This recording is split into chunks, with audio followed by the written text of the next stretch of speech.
இன்றைக்கி வெங்காயம் கருவேப்பிலை சட்னி தாங்க செய்ய போகிறோம். அதனால் தனியாவும் மிளகாவும் காஞ்ச மிளகா போட்டிருக்கேன்.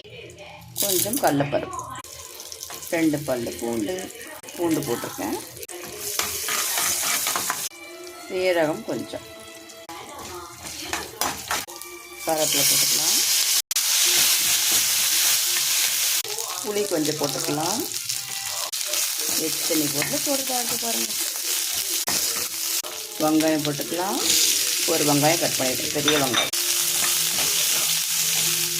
இதே மாதிரி நீங்கள் அரைச்சிட்டு எனக்கு எப்படி இருக்குன்னு சொல்லணும் கமெண்ட்டில். இந்த சட்னி நல்லா இருக்கான்னு சொல்லணும். வதக்கியாச்சு. இதை நான் அரைச்சிட்டு காட்டுறேன். இதை அரைச்சிட்டு வரப்போகிறேன். தேவையான உப்பு, கொஞ்சம் எண்ணெய் ஊற்றிருக்கேன். கடுகு போட்டுக்கலாம். கொஞ்சம் கரக்கலாம். அப்படியே ஊற்றிடலாம்ல. நல்ல வாசனையாக இருக்குங்க சட்னி. இதுக்கு ஒரு லைக் கொடுங்க பார்ப்போம்.